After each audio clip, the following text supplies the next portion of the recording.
É hora da entrevista do dia com Denise Campos de Toledo.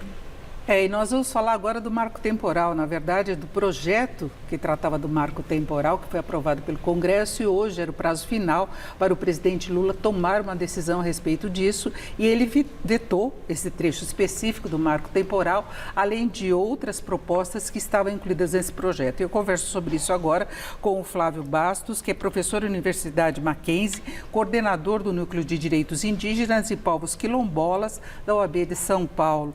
Professor Flávio, boa noite. Boa noite, Denise. Prazer estar aqui de novo com vocês. E vamos falar a respeito dessa decisão do presidente. Na verdade, ele vetou quase todos os trechos que atingiriam mais os povos originários, os povos indígenas. Perfeito. Para começar, o marco temporal, que limitava a demarcação de terras às terras que já fossem ocupadas pelos indígenas no início da vigência da Constituição. Não é? Então, esse era o marco temporal, isso ele vetou. Além disso, ele vetou a possibilidade de cultivo de transgênicos e atividades de garimpo em terras indígenas, construção de rodovias e aí uma questão que atinge o governo, que é o pagamento de indenização nas terras que forem demarcadas, que seriam pagas pelo governo, e também benfeitorias. No final das contas, a gente até estava falando antes, o presidente sancionou aqueles trechos aí que permitem uma discussão pública dos processos de demarcação, são mais, entre aspas, amenidades do projeto, né? Perfeito. Como foi bem colocado, os pontos principais que envolvem a chamada tese do marco temporal, que não é bem uma tese, foram vetados. Então, havia uma preocupação do governo para que não se gerasse um problema de relacionamento com as bancadas do Congresso, que estão discutindo vários outros projetos importantes para o governo. Então, agora, os aspectos principais, como a necessidade de comprovação de presença na terra indígena em 5 de outubro de 88, o que por si só é um absurdo, se a gente considerar a quantidade e a historicidade de expulsões de povos indígenas das suas terras desde que o Brasil foi ocupado pelos portugueses.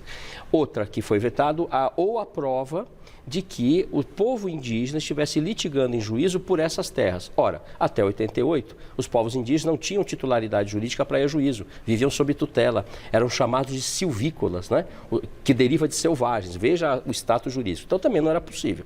Também vetou a questão da possibilidade de garimpo em terra indígena, o cultivo de transgênicos, porque seria uma violação a esse direito fundamental. Na verdade, o que foi vetado são exatamente os pontos que violam as cláusulas pétreas, os direitos fundamentais desses povos indígenas. Se aprovado fosse, Denise, seria eu vou até colocar aqui para o telespectador, seria uma anistia aos vários crimes cometidos contra os povos indígenas ao longo dos séculos. Agora, o senhor falou de o governo não criar problemas com o Congresso, porque ele tem a intenção de aprovar várias medidas.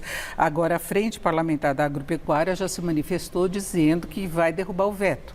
E há essa possibilidade. Volta ao Senado, não é? E tem força para derrubar.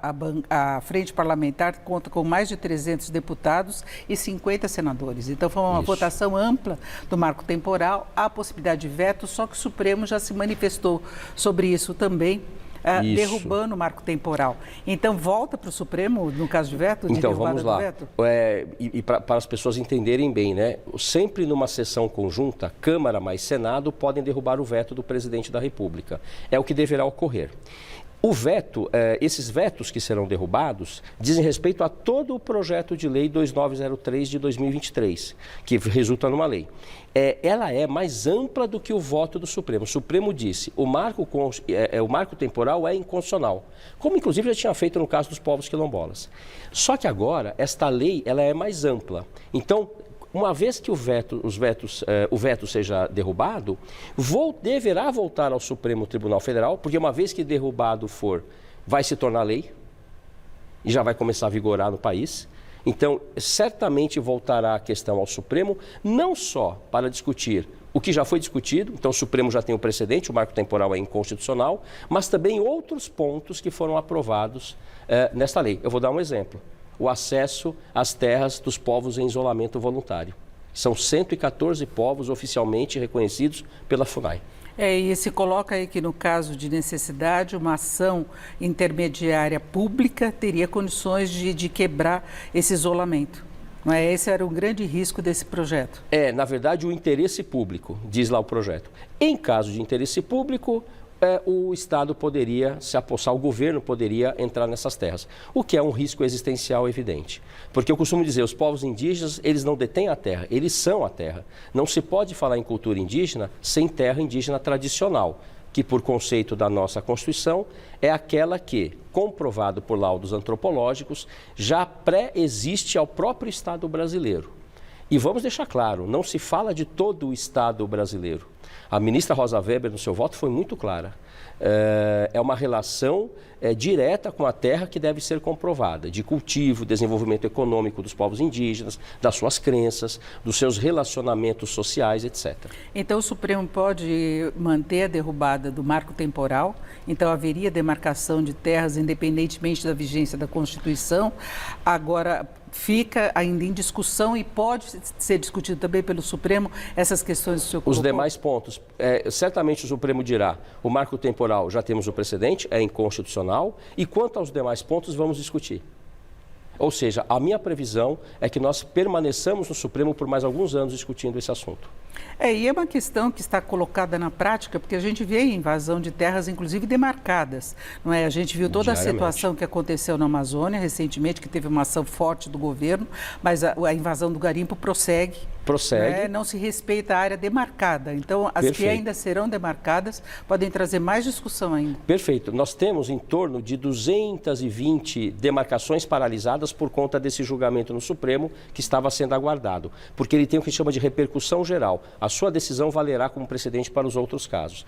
E nós temos hoje o retorno dos garimpeiros às terras Yanomamis, eles estão voltando, a entrada em terras guaranis para a construção de conjuntos habitacionais, e no caso dos pataxós na Bahia também, muito arrendamento de terras vendidas por WhatsApp, indígenas, ou seja, terra indígena é inalienável, não pode ser vendida. Agora, há uma grande preocupação do setor agropecuário em relação a ocupações muito antigas, em que há uma discussão se antes era ocupada por indígenas mesmo, povos originários, e todo o cultivo, a exploração, todas as benfeitorias que foram feitas nessa área, se haveria ou não indenização. Essa é uma grande preocupação. Sim. Como é que o senhor vê essa discussão?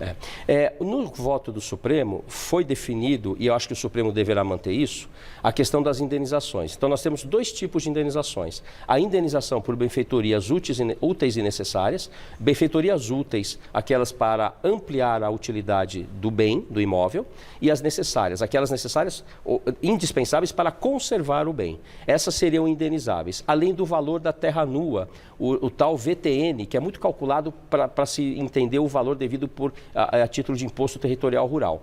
Esse VTN, o valor da terra nua, terra nua por quê? Aquela que não tem intervenção humana, que ao meu ver é inconstitucional, porque não pode a União ser obrigada a pagar uma indenização porque alguém comprou uma terra que é dela e que é inalienável. Quanto à benfeitoria útil e necessária, há alguma discussão, mas esses pontos deverão voltar ao Supremo quando este projeto de lei, que deverá ter o veto derrubado, se tornar lei. Então, algumas autoridades que estão arroladas na nossa Constituição podem propor uma ação direta de inconstitucionalidade, pedindo inclusive uma cautelar, uma ordem imediata para não esperar esses anos todos a lei gerando efeitos. Agora, em relação às terras já demarcadas, qual tem sido a decisão da Justiça na questão de indenização? Agora que nós vamos começar a ver a decisão de acordo com o que foi decidido pelo Supremo Tribunal Federal. Porque, como eu disse, nós temos em torno de 200 demarcações paralisadas. Casos iguais aos do povo Xoclengue lá de Santa Catarina. Então agora veremos o Poder Judiciário, seguindo a decisão do Supremo, determinará o pagamento da indenização. Agora, especificamente em relação ao marco temporal, derrubado o veto, que deve ocorrer rapidamente, eu imagino que vai ser essa discussão no Congresso num prazo curto, o Supremo se manifestaria e a terra de Santa Catarina, que motivou a decisão do Supremo em relação ao marco temporal, ela já seria demarcada? No caso da terra Xoclengue, em Santa Catarina, já está decidido. Nesta não se pode mexer. Uma lei que agora vem a ser aprovada com a derrubada do veto, também dependerá de uma promoção de uma ação direta de inconstitucionalidade provocando o Supremo. O Supremo não vai atuar de imediato, voluntariamente. Ele precisa ser provocado, né? Pela Procuradoria-Geral da República, pelo Conselho Federal da OAB, algum partido que tenha político com representação no Congresso Nacional, uma entidade de classe de âmbito nacional, por exemplo, a APIB, a Articulação dos Povos Indígenas do Brasil. É necessário que o Supremo venha a ser provocado.